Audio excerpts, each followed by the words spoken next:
Okay, so class 10 students, मैंने एक video में आपको अपस्ट्रीम डाउनस्ट्रीम के कॉन्सेप्ट के बारे में समझाया था। आई होप आपने वो वीडियो देख ली होगी। तो ये आज उसकी एक प्रॉब्लम नंबर 1 मैंने ली है, upstream downstream. I have taken this question from the RS Agarwal. और पहले क्वेश्चन रीड करके फिर उसके बाद मैंने एक फॉर्मेट प्रिपेयर किया। सेम फॉर्मेट मैंने पिछली वीडियो में भी आपको यूज करके दिखाया था, बट आज हम उसको क्वेश्चन के अंदर डालेंगे। राइट, तो the question is a motor boat whose speed in still water is 18 kilometre per hour. मतलब कि बोट की स्पीड जो है वो हमें गिवन है। तो मैंने जब क्वेश्चन स्टार्ट किया तो बोट की स्पीड को लिख लिया है, उसके आगे गिवन लिखा है। स्ट्रीम की स्पीड हमसे पूछी है, तो स्ट्रीम की स्पीड हमसे मांगी है, तो हमने लेट कर लिया उसे। तो मैंने आपको फॉर्मेट प्लीज अगर आपने बना रखा तो उसको खोल के देखिए। उसके अंदर मैंने दोनों स्पीड को मेंशन किया था, एक को x एक को y, और मैंने आपको बताया था दोनों में से एक गिवन होगी। तो यहाँ पर बोट की स्पीड आपको दे रखी है। अब आते हैं अपस्ट्रीम डाउनस्ट्रीम। अगेन अपस्ट्रीम का कॉन्सेप्ट क्या था कि दोनों एक दूसरे को अपोज करते हैं, मतलब सपोर्ट नहीं करते। दोनों की डायरेक्शंस कैसी होती है? ऑपोजिट डायरेक्शन होती है। डायग्राम से दिख रहा होगा, एक को एरो राइट साइड में, एक का लेफ्ट साइड में। सेम डाउनस्ट्रीम के अंदर जो है वो सेम डायरेक्शन होती है, चाहे वो लेफ्ट टू राइट हो चाहे राइट टू लेफ्ट हो। तो यहाँ पर अब आपकी दोनों की स्पीड क्या होनी चाहिए डाउनस्ट्रीम में? ऑब्वियसली ऐड, क्योंकि यहाँ सपोर्ट कर रही है एक दूसरे को, तो 18 प्लस एक्स या फिर 18 x प्लस 18, बिकॉज ऐड हो रहा है तो कोई प्रॉब्लम नहीं है, आप कैसे भी ऐड कर सकते हैं। बट सब्ट्रैक्ट करते टाइम मैंने आपको बताया था कि x की वैल्यू जो होगी वो 18 से क्या होगी? कम होगी। 18 इज ग्रेटर देन x, क्योंकि बोट की स्पीड हमेशा स्ट्रीम से क्या होती है? ज्यादा होती है। तो इसीलिए सब्ट्रैक्शन करते टाइम स्पीड को जब हम डाउनस्ट्रीम में सब्ट्रैक्ट करेंगे तो 18 में से x को माइनस करेंगे। ठीक है, आई होप ये कॉन्सेप्ट क्लियर हुआ होगा कि x माइनस 18 नहीं लिखना है। एडिशन वाले केस में कोई प्रॉब्लम नहीं है, आप कैसे भी लिखिए, it will not affect your answer. लेकिन सब्ट्रैक्शन वाले केस में ये मैटर करता है कि आपने स्ट्रीम में से बोट का स्पीड माइनस किया या बोट में से स्ट्रीम का। अब क्वेश्चन आगे भी पढ़ते हैं। मैंने क्वेश्चन को पढ़ते पढ़ते साथ में उसका फॉर्मेट भी प्रिपेयर किया है। नेक्स्ट, टेक्स, किसकी बात कर रहा है? बोट की। टेक्स 1 आवर मोर, ज्यादा लेता है किसमें? अपस्ट्रीम 24 किलोमीटर जाने में। देखिए 24 किलोमीटर जाने में, जो कि अपस्ट्रीम था, मतलब इसमें उसको टाइम ज्यादा लगा। मैंने उस वीडियो में भी बताया था आपको कि अपस्ट्रीम की स्पीड हमेशा इस तरह से सब्ट्रैक्ट करनी है, और साथ ही साथ इसका टाइम जो होता है वो हमेशा डाउनस्ट्रीम से ज्यादा होता है। तो 1 घंटा ये ज्यादा लेता है, राइट। लेकिन 1 घंटा अभी हमें यूज नहीं करना है, क्योंकि 1 घंटा डिफरेंस है, दोनों के जो टाइम में डिफरेंस है वो 1 घंटे का है। देन टू रिटर्न, रिटर्न का मतलब क्या है? जितना गया है उतना ही वापस आ गया है। तो इसका मतलब क्या हुआ कि दोनों केसेस में डिस्टेंस सेम है, तो इसका मतलब डिस्टेंस दोनों केसेस में हमें 24 किलोमीटर लेना है। ठीक है। टाइम, अब टाइम के लिए हम फॉर्मूला यूज करेंगे, speed is equal to distance upon time, right. तो टाइम निकालने के लिए क्या करेंगे? Distance upon speed, right. ये फॉर्मूला लगाना है आपने। तो टाइम के लिए टाइम 1 कैसे निकलेगा बेटा? डिस्टेंस 24, स्पीड है 18 माइनस एक्स, और आगे यूनिट, यूनिट लगाना नहीं भूलना है। ठीक है। सेम इसी तरीके से यहाँ पर टाइम निकलेगा 24 अपॉन एक्स प्लस 18, और ये भी क्या है बेटा? आपका आवर में। दोनों टाइम कैलकुलेट कर लिए हमने। ठीक है। अब इन दोनों टाइम के बीच में डिफरेंस लेना है, बिकॉज इसने बोला है कि अपस्ट्रीम में 1 घंटा ज्यादा लगता है। तो अपस्ट्रीम का टाइम क्या है बेटा? आपका टाइम 1, डाउनस्ट्रीम का है टाइम 2, और दोनों में डिफरेंस कितना है? 1 आवर। कभी कभी ये डिफरेंस जो है आवर की जगह मिनट्स में दिया होता है, तो आपको वो आवर में कन्वर्ट करना है। रीजन क्या है कि यहाँ जो हमने स्पीड, टाइम, जो भी स्पीड है किलोमीटर पर आवर, डिस्टेंस है किलोमीटर, तो ऑब्वियसली टाइम जो है वो आवर में ही निकलेगा ना आपका।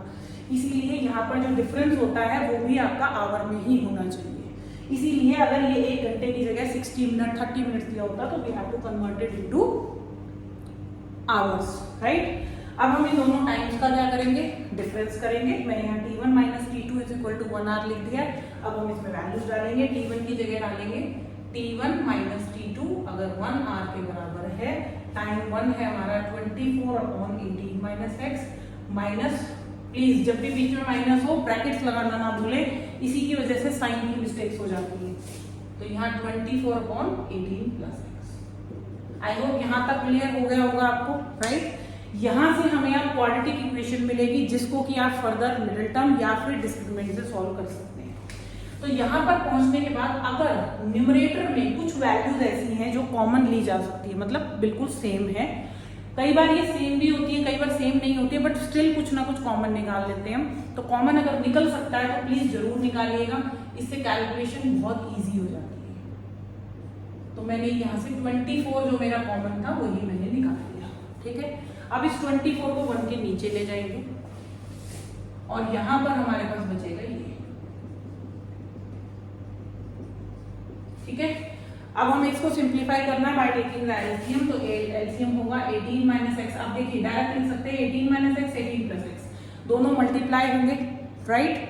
मल्टीप्लाई क्यों होंगे? क्योंकि डिफरेंट एक्सप्रेशंस है। प्लीज डोंट थिंक कि भाई इन दोनों के अंदर 18 कॉमन है तो एलसीएम में तो जो कॉमन होता है उसको हम एक ही बार लेते हैं, नहीं। ये दोनों डिफरेंट एक्सप्रेशंस हैं, हम यहाँ पर नंबर्स का एलसीएम नहीं ले रहे हैं, हम एक्सप्रेशंस का कॉमन ले रहे हैं और ये एक्सप्रेशंस जो है बिल्कुल डिफरेंट है।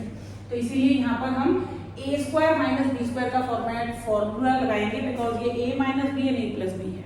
ठीक है, तो ये होगा 18 का स्क्वायर माइनस एक्स का स्क्वायर। ठीक है, प्लीज यहाँ पर अननेसेसरी स्टेप्स मत लिखिएगा, क्योंकि क्वेश्चन के अंदर जितना ज्यादा आप टाइम कंज्यूम करते हैं वो मैटर करता है ऑब्वियसली बोर्ड में आपका।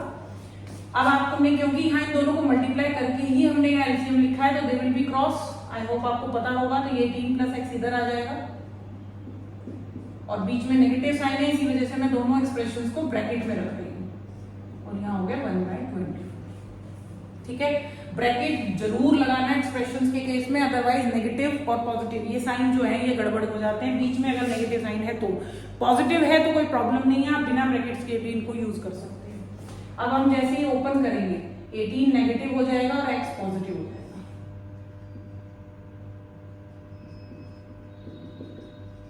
और जैसे ही आप इसे ओपन करेंगे और साइन चेंज होंगे तो 18 से 18 क्या हो जाएगा आपका? Cancel out.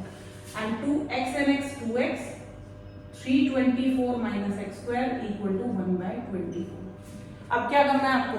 Cross multiplication. 24 इस तरफ जाएगा तो 2x into 24 equal to 324 minus x square, 48x is equal to 324 minus x square. ठीक है, अब आपको अपनी एक्स स्क्वायर वाली टर्म पॉजिटिव रखनी है, बिकॉज क्वाड्रेटिक इक्वेशन के अंदर जब भी अगर हम मिडिल टर्म कर रहे हैं तो एक्स स्क्वायर का जो कोफिशिएंट है वो 1 होना चाहिए, सॉरी पॉजिटिव होना चाहिए। तो एक्स स्क्वायर को मैं इधर लेकर आ रही हूँ, 48x पॉजिटिव है और 324 नेगेटिव। अब यहाँ पर आने के बाद 99% क्वेश्चंस जब क्वाड्रेटिक इक्वेशन के वर्ड प्रॉब्लम्स के होते हैं तो उनमें आपको डिस्क्रिमिनेंट लगाना पड़ेगा, क्योंकि आप वैल्यूज देखिए 324 48, लेकिन स्टिल अगर आपकी मिडिल टर्म स्प्लिटिंग अच्छी है तो आप मिडिल टर्म स्प्लिटिंग से कर सकते हैं सॉल्व। मैं आपको इसका आंसर बता देती हूँ। तो ये आपका होमवर्क रहेगा कि आप इसको डिस्क्रिमिनेंट या मिडिल टर्म स्प्लिटिंग से सॉल्व करेंगे और इसका आंसर आएगा बेटा 6 किलोमीटर पर आवर। एक्स की वैल्यू 6 किलोमीटर पर आवर, ये आपका आंसर है। अब आप सोचोगे कि x की 2 वैल्यूज आएंगी, ऑब्वियसली एक वैल्यू नेगेटिव होगी, उसको आपने इग्नोर कर देना है, रिजेक्ट कर देना है, क्योंकि x क्या था? स्पीड ऑफ स्ट्रीम, जो कि नेगेटिव नहीं हो सकती। इसीलिए हम सिर्फ पॉजिटिव वैल्यू को कंसीडर करेंगे, जो कि आंसर आएगा 6, राइट। तो मुझे कमेंट करके जरूर बताना कि ये 6 आंसर आपका आया या नहीं। और अगर आपको डिस्क्रिमिनेंट में भी प्रॉब्लम है, डिस्क्रिमिनेंट निकालने में भी प्रॉब्लम है, तो मैं नेक्स्ट जो भी हम क्वेश्चंस प्रैक्टिस करेंगे उनके अंदर मैं आपको डिस्क्रिमिनेंट भी सॉल्व कर दिखाऊंगी। ठीक है, तो बेस्ट ऑफ लक, प्रैक्टिस करिएगा इसकी। पहले इसकी वीडियो वो वाली देखना जिसमें मैंने कॉन्सेप्ट समझाया है, उसके बाद इस क्वेश्चन को अटेम्प्ट करना, क्वेश्चन का सॉल्यूशन पहले समझना, उसके बाद खुद से अटेम्प्ट करके देखना। और आपकी बुक में भी अगर आपको क्वेश्चंस मिलेंगे उनको भी अटेम्प्ट करना और मुझे बताना कि अगर आपको कोई प्रॉब्लम आई, जिस क्वेश्चन में प्रॉब्लम आई आप मुझे वो सेंड करिएगा, मैं उसकी वीडियो बनाकर आपको सेंड करूँगी। Best of luck, bye.